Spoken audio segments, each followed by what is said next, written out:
नमस्कार, आपण पाहता युवा दिशा न्यूज आणि स्वागत आहे आपलं आपल्या कार्यक्रमात ज्याचं नाव आहे चर्चा तर होणारच। तर चर्चेत आज आपल्या सोबत आहे युवा नेतृत्व, अत्यंत तळपदार आणि प्रभावी व्यक्तिमत्व अखिलेश राठी। नमस्ते अखिलेश। जय श्री राम। जय श्री राम। अखिलेश जी, मुझे बताइए, आप अंबापेट प्रभाग से, जो आपका आजकल बहुत चर्चिला नाम आ रहा है, सोशल मीडिया पर आप छा रहे हो, क्या कारण है इसका? कारण इसका कुछ नहीं है, अपन सतत 10-15 सालों से लोगों के बीच में है।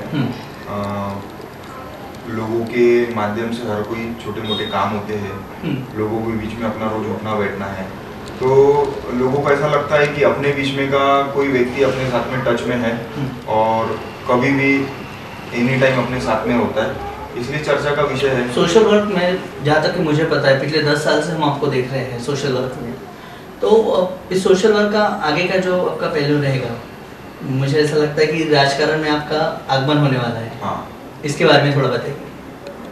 कैसा है कि मतलब मैं स्टार्टिंग से 11th-12th से, जब से मैं केएल कॉलेज पढ़ रहा हूँ, तब से मेरे को एक कुछ तो भी अपने लोगों के लिए करना, तो वहाँ से एक्टिविटी शुरू हुई है। जैसे कि स्टार्टिंग में 2006-07 में केएल कॉलेज में लड़कियां फोन लगाने के लिए बाहर जाती थी, तो हमने कॉइन बॉक्स के लिए अप्लाई किया। अच्छा। था टेलीफोन कॉइन बॉक्स आता था उस समय, तब उसके लिए अप्लाई किया था। फिर कुछ दिन बाद मतलब आपने कॉलेज में अप्लाई किया था? हाँ, कि भाई यहाँ पे अपने लिए कॉइन बॉक्स की सुविधा होनी चाहिए लोगों के लिए। फिर जैसे से अपन लोगों से गाइडलाइन लेते गए, बोलते गए, मार्गदर्शन लेते गए, तो अच्छा काम होता गया। और उसी माध्यम से उसके बाद में कॉलेज टाइम में एक हमारा ग्रुप बन गया था, यंग लायंस ग्रुप करके, राजापेट। ओके। यहाँ पे हमारा ग्रुप मतलब जो पहले सीसीआईटी ग्रुप होता था? नहीं, वो सीसीआईटी ग्रुप पहले भी था, अभी भी है। ओके, हाँ। लेकिन हमारा एक ग्रुप था कि हम यंग लायंस। हाँ, यंग लायंस करके, मैं उसका प्रेसिडेंट हूँ। और इसमें पहले तो स्टार्टिंग में हम अमरावती के लोग थे, आज हमारे व्हाट्सएप पे ऑल ओवर इंडिया से लोग हैं वो ग्रुप में। मतलब आप पूना, बॉम्बे, नासिक, तो बेसिकली यंग लायंस ग्रुप के आप प्रेसिडेंट हो, तो क्या वर्क होता है यंग लायंस ग्रुप का? हम पिछले 2010 से मैं सोशल एक्टिविटी कर रहा हूँ। मतलब 15 अगस्त हो, ब्लड डोनेशन कैंप हो, 26 जनवरी की एक्टिविटी हो, आधार कार्ड हो, पैन कार्ड हो, बीच में हमने सब ड्राइविंग लाइसेंस, ये सतत हम 2010 से 17-18 तक के, कोविड लगने तक के, सब हमने कार्यकाल में कैंप किए ही है। और जब भी ब्लड डोनेशन कैंप हो, कोई भी चीजों की एक्टिविटी हो, रामनवमी हो, ओके, ये सब चीजें एक्टिविटी यंग लायंस ग्रुप में होती है। तो ये सब आपका जो सोशल वर्क है, आप जो पहले से करते आ रहे हैं, अभी आप इनको राजनीतिक एक टच आ रहा है आपके। हाँ। तो इस बारे में जो है काफी चर्चा है आपके सोशल मीडिया पर, आपके बहुत से फोटोज वायरल होते हैं, कंपैरिजन की जाती है आपकी। हाँ। ये सब चीजें चलती रहती है, तो इसके बारे में आप क्या कहेंगे? कंपैरिजन के बारे में तो ज्यादा कुछ नहीं बोलना चाहूंगा। अभी कैसा होता है कि अपने अपने ग्रुप्स के लड़के होते हैं, लड़कियां होती है, रिलेटिव्स होते हैं, उनको ऐसा लगता है कि हम जिसके साथ में है वो हमारा आगे बढ़ना चाहिए, क्योंकि आज मैं आगे बढ़ूंगा तभी मैं आने वाले समय में मेरे लोगों को लाइन अप कर सकूंगा, अच्छे से उनको गाइडलाइन कर सकूंगा, उनको रोजगार लगा सकूंगा, उनकी समस्या सॉल्व कर सकूंगा। तो उनको ऐसा लगता है कि हमारा ये पर्सन आगे बढ़ना चाहिए, बस इतना ही है। और लोगों के लिए अधिक इससे ज़्यादा कुछ नहीं किया, लेकिन लोगों की चाहत दिन ब दिन बढ़ते जा रही है। मैं इसको मेरा भाग्य समझूंगा। चलिए, ठीक है। ये तो आपका स्कूल लाइफ, कॉलेज लाइफ हो गया, लेकिन बाय प्रोफेशन अभी आपका क्या चल रहा है? मेरा बाय प्रोफेशन, मेरा राइजीरा रेस्टोरेंट है opposite Rajapeth police station. Last 3 year से मैं उसको रन कर रहा हूँ। उसमें अभी मतलब एसोसिएशन में मैं सचिव का पद है हमारे पास में, अमरावती जो पूरी lodging restaurant association, cafe restaurant association, उसमें मेरे को सचिव का पद है। आज जितने भी अमरावती में होटल्स, कैफे और रेस्टोरेंट्स, लॉजिंग, इसका हमने पिछले 3 साल में हमारे अध्यक्ष जो बिट्टू भैया सलूजा ईगल होटल वाले, ये अध्यक्ष है। सचिव सारंग जी राउत है, साउथ किचन वाले, इनके मार्गदर्शन में हमारी एसोसिएशन फॉर्म हुई है 2 साल हो गए। अखिलेश जी, अंबापेट प्रभाग से आप बिलोंग करते हो, ठीक है? अभी चुनाव में मुझे लगता है कि आप यहाँ से ही प्रयास करोगे। महिलाओं का काफ़ी आप सम्मान करते हो, मैंने कटआउट्स आपके देखे, नारी सम्मान के उपलक्ष्य में भी आपने बहुत सारा काम किया है। बट अगर आपके जगह किसी महिला को टिकट मिलती है, तो इस पर आपका क्या मतलब है? अभी मतलब मेरा ये है कि पिछली बार मैंने 2017 में मम्मी के लिए अप्लाई किया था टिकट भाजपा से। उस समय कुछ चीज़ों के कारण पार्टी से टिकट नहीं हो पाया, तो ये बार मेरे को ऐसा विश्वास है कि अगर महिला भी चुनती है और आरक्षित होती है, आरक्षित होती है तो मेरे को ऐसा लगता है कि हमारे पास में घर से महिला भी सक्षम है कि मैं मेरी घर से महिला के लिए फॉर्म अप्लाई करूं और फिर से पार्टी के लिए टिकट मांगूं। क्योंकि आज हम देखते हैं कि हर जगह पर महिलाओं का बोलबाला है। हमारे कलेक्टर साहिबा हो गए, हमारे खासदार जी हो गए, हमदार जी, सीपी मैडम हो गए, पालक मंत्री भी हमारी महिला आज आरक्षण में भी अपन 50-50% पे आ चुकी है महिला और सब चीजों के लिए। तो मेरी वैसे भी मेरे प्रभाग को जो कल्पना है, मेरे प्रभाग मेरे को कैसा चाहिए, उसमें पहला मुद्दा ये है कि मैं मेरे प्रभाग में महिला के लिए सर्वोपरि क्या कर सकता हूँ। क्योंकि अमरावती जिले में आज तक के महिला के लिए स्पेशली कोई प्रभाग में कुछ नहीं किया गया है। तो मेरा जो कल्पना वाला प्रभाग है, मेरे को कैसा मेरा प्रभाग चाहिए। अखिलेश जी, महिला सुरक्षा और महिलाओं के लिए रोजगार, ये भी काफी बड़ी समस्या है। हाँ, तो उसके बारे में आप क्या करोगे? ये समस्या सॉल्व करना बड़ी बात नहीं है। सिर्फ अपन महिलाओं को मार्गदर्शन कैसा करते, उनके लिए लघु उद्योग छोटे वाले कैसे ला सकते।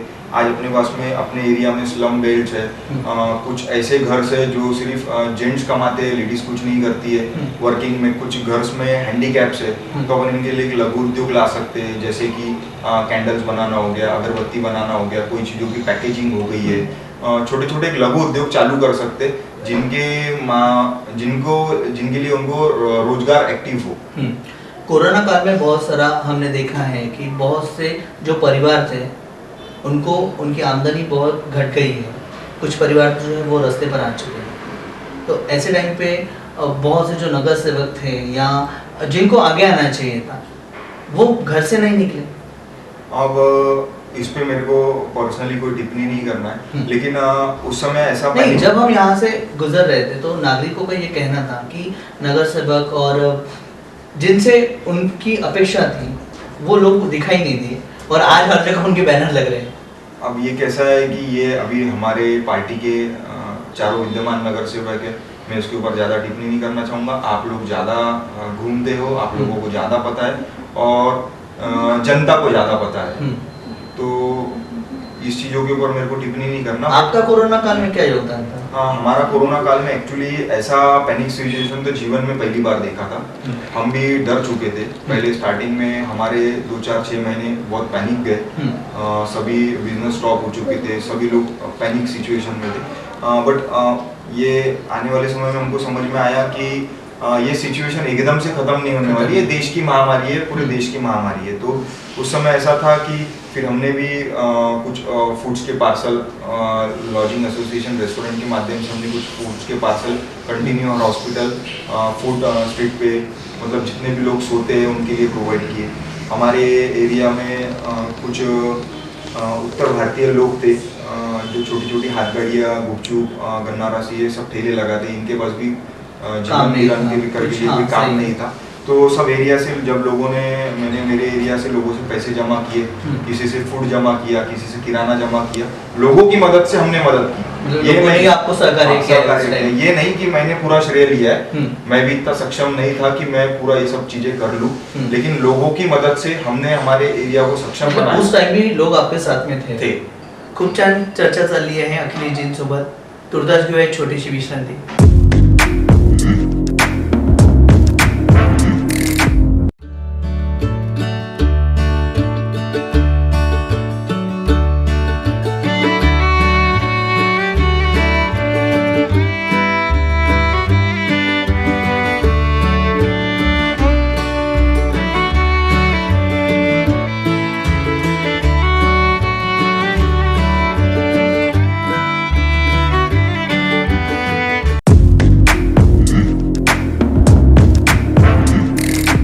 अखिलेश जी, कोरोना काल में जो लोगों ने आपको मदद की है, ये बिल्कुल सराहनीय बात है, क्योंकि लोग आपके साथ में हैं। इसका मतलब इनडायरेक्टली वो चाहते भी होंगे कि आप चुनाव लड़े। तो लास्ट टाइम भी आपने मम्मी के लिए ट्राई किया था, तो इस बार तो इरादा पक्का है? इरादा पक्का है, प्लस पार्टी पे विश्वास है। अगर लेडीज कोटा जाता है तो मैं मेरी मम्मी का फॉर्म अप्लाई कर सकता हूँ। लास्ट टाइम मैंने भी मम्मी का फॉर्म अप्लाई किया था। और जेंट्स कोटा जाता है तो मैं मेरे कोटे से टिकट मांगूंगा, तो मुझे विश्वास है कि हर टाइम पार्टी युवाओं को आगे बढ़ाने के लिए सक्रिय होती है और युवाओं को चांस देती है। तो युवाओं का राजनीति में आना बहुत ज़रूरी है, हाँ, लेकिन उसके साथ साथ कुछ गाइडेंस भी लगता है, जो पुराने लीडर्स हैं उनका भी गाइडेंस लगता है। तो ऐसे टाइम पे पार्टी उनका टिकट काट कर आपको कैसे देगी? कैसा होता है कि पुराने लोग हो या फिर ये गाइडलाइन के साथ में हर समय युवाओं की सोच से अगर आगे बढ़ते गए तो कुछ चीज़ें, कभी पार्टी ने उनके ऊपर विश्वास जताया हो तो उन्होंने भी कभी पार्टी को ये बोलना चाहिए कि ये टाइम मैं नहीं, ये पर्सन को टिकट अच्छा, देनी मतलब चाहिए। सबको चांस मिलना चाहिए। मतलब सबको चांस मिलना चाहिए और बड़े मन से कि अगर अपन ने 5 साल अपन ने मतलब 100% खुद ने ये प्रश्न पूछना चाहिए कि भाई अगर मैंने काम किया है तो मैं उस चीज का हकदार हूँ, बिल्कुल। अगर नहीं किया है तो मैंने मेरी जगह पे दूसरे को रिप्लेस क्योंकि करना चाहिए। अगर वही रिपीटेशन हुए तो जो कैपेबल युवा हैं वो कहीं ना कहीं खो जाएंगे। अब जैसे कि मैंने पिछले 5 साल पहले अप्लाई किया था, आज अगर वापस मैं बैकफुट पे आऊँ तो एक 10 साल का गैप हो जाएगा। और अभी ये इलेक्शन में सबसे प्रमुख मुद्दा ये है कि अगर कोई भी पार्टी हो, ये बार अगर सही कॉन्क्रीट कैंडिडेट नहीं दिया पार्टी ने, जो 10 साल 15 साल से फेस कर रहे हैं, तो अच्छे लोग महानगर पालिका में जा ही नहीं सकेंगे और आज उनका मोरल डाउन हो जाएगा और वो अपनी लाइफ में व्यस्त हो जाएंगे। तो इससे हमारी संस्कृति को आगे बढ़ाने के लिए अच्छे लोगों की जरूरत है। तो मतलब हर कोई पार्टी आप चाहते हैं कि युवा नेतृत्व आगे बढ़े, युवा नेतृत्व है, लेडी आगे बढ़े, बट कैपेबल। अब पहले कैसा होता था कि पहले सब लोगों में साक्षरता कम होती थी। महानगर पालिका की अखिलेश जी आपने बात की है, आपका जो प्रभाग है अंबाबेट प्रभाग, इसमें बहुत सी ऐसी चीजें हैं जो ऐतिहासिक है और बहुत मजबूत स्थिति में ये तुम्हारा गढ़ माना जाता है। मतलब सेंटर ऑफ पॉइंट जो है वो अमरावती का अंबापेट आता है। महानगर पालिका यहाँ है, संघ कार्यालय यहाँ पर है, बहुत से हॉस्पिटल्स यहाँ पर है, एबीवीपी कार्यालय यहाँ पर है, लेकिन पार्टी का कार्यालय, यस बीजेपी का कार्यालय यहाँ पर है। कुछ चीजें जो है अभी भी यहाँ के लोगों के दिलों में चुभती हैं। जैसे यहाँ पर बहुत सी जगहों पर सीसीटीवी कैमरास अभी तक नहीं आए हैं। महानगर पालिका ने बोला था कि हम यहाँ पर लगाएंगे और सेंटर ऑफ पॉइंट अमरावती का जो है वो अंबापेट प्रभाग है। बहुत अच्छा प्रश्न। इसमें कैसा है कि हर टाइम हम महानगर पालिका को दोष नहीं दे सकते। अपन अगर अवेयरनेस चाहते हैं मार्केट में और अपन खुद में सोचते हैं कि भाई अपने को सीसीटीवी लगानी चाहिए, तो अभी हमारा एक छोटा सा था कि पिछले जहाँ पे मैं गणपति बैठा था चुनावट्टी नमूना परिसर में, वहाँ पे मैंने 2 साल में हमने कोविड में देखा कि हर चीज छोटी होते गई। मतलब गणपति सार्वजनिक जितने भी कार्यक्रम थे सब छोटे होते गए, भंडारे बंद हो गए हैं, अपन ने हर चीजों में पैसा बचाया, जो कल्चरल एक्टिविटीज भी होती थी वो भी कहीं कम हो गई है। तो उस समय मैंने मेरे जितने भी प्रभागवासियों से बात की थी कि ये टाइम अपन नहीं, मैं अगले टाइम अपन जब भी कोई सार्वजनिक कार्यक्रम करे तब अपने को हर घर से जो अपन ले रहे हैं कि भाई कोई चंदा देता है 500 रुपए 1000 रुपए, तो उसमें से अपने को आधे मंडल को पैसे देना है और आधे पैसे अपन ने सीसीटीवी के लिए रखने चाहिए। तो अपन ने नहीं कुछ नए की प्रोविजन तो सेकंड हैंड सीसीटीवी भी मिलते हैं। ठीक है, ये चीजें सब है कि महानगर पालिका या फिर वहाँ पर जो प्रेजेंट नगर सेवक है वो उस मुद्दे को लेकर उठाने में कहीं जो है वो असक्षम दिखाई दे रहे हैं। अभी कैसा होता है ना कि अपन जनता के बीच में रहे तो लोगों को लगता है कि अपना नगर सेवक है।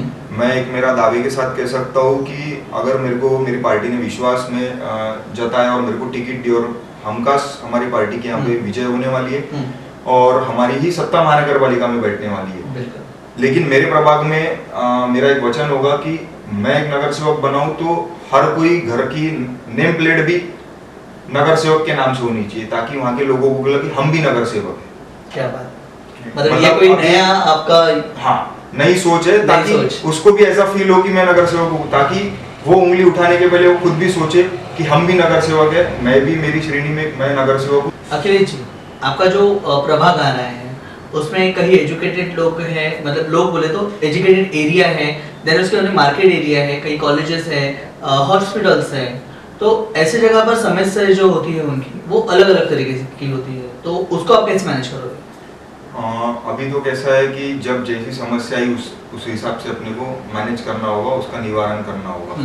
अब एक है कि व्यापारी वर्ग, जैसे कि मैं आज एक हम संगठन बना के हम सब चीजें काम कर रहे हैं, ऐसी अभी मेरे प्रभाग में जितने भी व्यापारी है इनकी एक संगठन होनी चाहिए। अगर कोई प्रॉब्लम्स आती है जब तक हम संगठित नहीं होंगे तब तक हम सक्षम नहीं होंगे। अच्छा, मतलब संगठक सबसे ज्यादा मोस्ट है। मोस्ट है। ओके, मार्केट एरिया में सबसे बड़ी समस्या है, जैसे राजकमल मार्केट आपके पास है, नमूना मार्केट आपके एरिया में आ रहा है, तो ट्रैफिक की जो समस्या है वो बहुत ज़्यादा है, मतलब लोग भी वहाँ पर उसकी वजह से बहुत परेशानी। बरोबर है। अब इसमें कैसा है कि कभी अपन इवन ऑड की जो अपन देखते हैं कि अब मैं मेट्रो सिटी में जाता हूँ, पूना, बॉम्बे, यहाँ पे इवन ऑड की पार्किंग होती है। ओके। डेट वाइज की 1 तारीख को ये वाली डेट्स में पार्किंग करना है, 3 तारीख को वो वाली डेट्स में पार्किंग करना है, अपन उसमें एक सोल्यूशन कर सकते। दूसरा है यहाँ पे मेरे प्रभाग में ट्रैफिक इतना होता है कि बड़ी गाड़ियों के लिए पार्किंग्स नहीं होती। हार्ट ऑफ द सिटी आ रहा है आपका प्रभाग। तो हम अपने पास में ऐसा कोई ग्राउंड है जहाँ पे अपन वो पार्किंग की कुछ व्यवस्था कर सकते। जैसे नेहरू मैदान आपके प्रभाग में आ रहा है, देन उसके बाद में मनीबाई ग्राउंड, मनीबाई स्कूल, मनीबाई ग्राउंड तो हमारे खुद का अंबापेट क्लब का है, तो वहाँ तो नहीं, लेकिन सिटी में जहाँ पे बाहर गांव से जो लोग आ रहे हैं उनको कन्वीनियंट हो पार्किंग, ऐसी वाली पार्किंग की कुछ व्यवस्था करनी चाहिए। बिल्कुल। अब अभी थोड़ा और आगे बढ़ते हैं, और अखिलेश जी मुझे बताइए कि अंबापेट प्रभाग जो है आज नियर अबाउट 20,000 वोटर्स यहाँ पर आ रहे हैं। कुछ वोटर्स आप चाहते थे कि पहले जो ये प्रभाग हुआ करता था कि HUPM से लगकर हुआ करता था, प्रभाग रचना जो है वो बदल चुकी है, तो इससे कुछ लॉस आपको लगता है? लॉस तो कुछ नहीं है। जिसको लड़ने की मानसिकता हो और जिसने निश्चय किया हो कि लड़ना है, तो उसको प्रभाग रचना से मेरे को ऐसा लगता है बहुत से लोगों ने एप्लीकेशन दिए हैं, लेकिन बहुत से लोगों ने एप्लीकेशन दिए है कि ये एरिया हमारे इसमें आना चाहिए था, वो एरिया हमारे इसमें आना चाहिए था। वो सब अपनी अपनी सोच का नतीजा है। जैसा कि हमने एक हमारे भैया है जिन्होंने आक्षेप लिया था कि HUPM प्रभाग का नाम HUPM नहीं होना चाहिए, गौरक्षण होना चाहिए, क्योंकि कल अगर कुछ फ्रॉड होता है, ये होता है, तो संस्था का एक नाम खराब होगा। वो आक्षेप मेरे को बहुत अच्छा लगा। अच्छा। और गौरक्षण वहाँ पे 130 सालों से है, तो उसको पहले अपन अंबापेट गौरक्षण बोलते थे, आज वो प्रभाग को गौरक्षण होना चाहिए। ये मेरा भी एक मत है। ऐसे अगर कुछ हो तो बात अलग है, मतलब कुछ चीजें जो है वो अच्छी है, कुछ चीजें जो है वो अच्छे आए हुए है, लेकिन जब निश्चय है लड़ने का, तो फिर प्रभाग का रचना क्या, प्रभाग से कुछ लेना देना नहीं होता है। चलिए ठीक है। चारों सीट लास्ट टाइम बीजेपी के फेवर में गई थी अंबापेट गौरक्षण से, इस बार कहीं आपको लगता है कि बाकी पक्षों ने भी एकदम मजबूती से तैयारी की है? ये ऐसा चुनाव है कि 50-50 होता है, मतलब 50% अपन पार्टी देखी जाती है और 50% चेहरा देखा जाता है। तो कुछ प्रभाग में पार्टी निर्णायक होती है, कुछ प्रभाग में व्यक्ति निर्णायक होता है। तो दिल्ली से जोड़कर इस चुनाव को ना देखा जाए, ऐसा आपका बनना है? नहीं, दिल्ली से देखा जाए और आने वाले समय में भारत में कहीं भी देखा जाए, तो जो अभी सिचुएशन में मोदी गवर्नमेंट चल रही है और आने वाले 20-25 साल भी मोदी गवर्नमेंट सक्षम है और सब चीज़ों को, देश के हितों को आगे बढ़ाने के लिए गवर्नमेंट सर्वेंट सक्षम है। लेकिन मेरा ये बोलना है कि नगर सेवक ऐसा चुनाव है जो 50-50 होता है। मतलब उसमें गली और दिल्ली का इलेक्शन जो है वो अलग अलग मानते हो? हाँ। चलिए ठीक है। अब थोड़े तीखे और थोड़े हार्ड सवाल हम आपसे लेना चाहेंगे। अच्छा, मुझे बताइए कि किसी पर आरोप लगाना बहुत अच्छी बात होती है, मतलब बहुत इजी बात होती है, लेकिन जब खुद पे अगर आप नगर सेवक बनते हो तो आप क्या करोगे? अभी तक के तो मतलब अगर मेरे को नगर सेवक, मेरे को मेरी पार्टी ने अगर विश्वास में जताया और पार्टी की टिकट दी, तो 100% मैं मेरी उम्मीदों पे कायम उतरूंगा। इसके लिए है कि सबसे पहले अपने को अपने प्रभाग में जीतने के बाद में एक छोटा ऑफिस और एक कार्यालय खोलना चाहिए जहाँ पे लोग अपने को संपर्क कर सके। और अभी तक के मेरे प्रभाग में पिछले 20-25 साल में कभी ऐसा नहीं हुआ कि हर कोई घर में नगर सेवक का नंबर था या फिर कांटेक्ट करना हो तो किसी किया जाए। लेकिन हमने सोचा है कि भाई अपन एक छोटा ऐसा कार्ड बनाना चाहिए जिसके ऊपर सभी के नंबर्स हो, जो भी एक्टिविटी, स्ट्रीट लाइट हो, कचरे के लोगों को बहुत तकलीफ जाती है, जो यहाँ के वोटर्स होते हैं उनको तकलीफ जाती है कि कभी नल का पानी नहीं आ रहा है या फिर इलेक्ट्रिसिटी जा रही है, छोटी छोटी चीजों के लिए। बस मैं आपको वही बताना चाहता हूँ कि अपन वो कार्ड पे सभी चीज मेंशन होगी, मतलब पुलिस स्टेशन के नंबर होंगे, ये ऐसा प्रभाग है कि इसमें 2-2 पुलिस स्टेशन आ रहे हैं, फायर ब्रिगेड का नंबर मेंशन हो, कल स्ट्रीट लाइट बंद है तो लोग हमें कांटेक्ट ना करके डायरेक्ट वो कांटेक्ट कर सकते।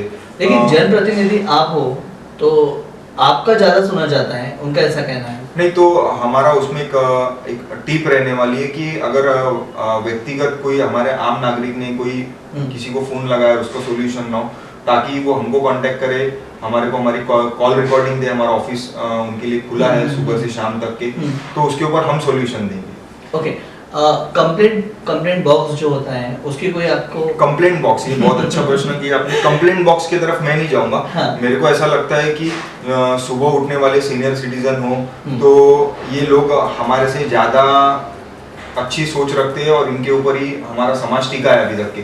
तो मेरा सबसे पहला कदम ये रहेगा कि मैं इनके लिए मतलब इनको एरिया वाइज में संगठित करके इनके एक छोटा सा गढ़ बनाऊं, ताकि ये सब लोगों को कांटेक्ट करके अपनी प्रॉब्लम सॉल्व कर ले, ताकि उनको भी लगे कि वो स्वयं एक नगर सेवक है। बिल्कुल।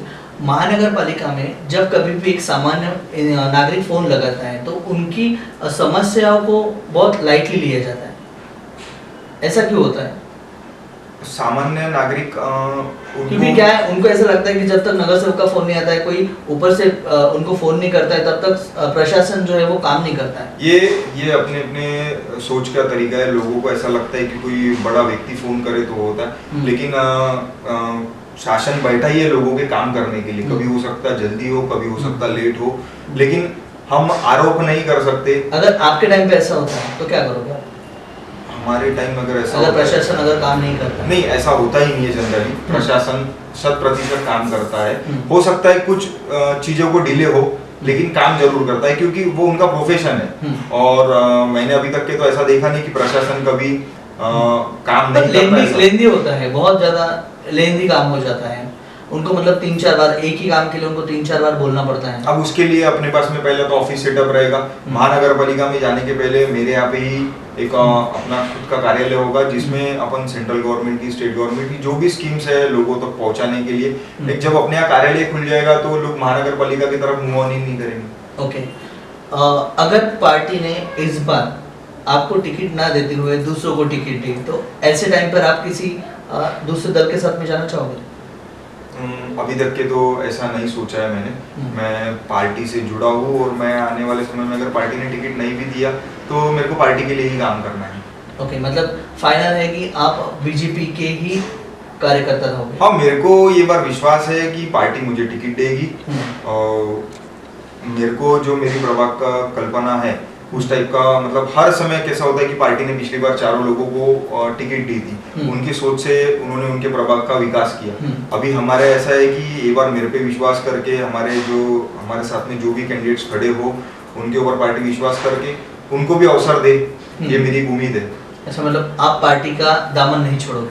पार्टी का दामन नहीं छोड़ोगे। लेडीज अगर कैंडिडेट मिलता है तो फिर आप आपके घर से मेरी माता जी को माता जी के लिए प्रयास करोगे? बहुत अच्छा लगा अखिलेश जी आपसे चर्चा कर, और उम्मीद है कि आपको पार्टी टिकट दे और आप चुन कर आए। धन्यवाद। जय श्री राम।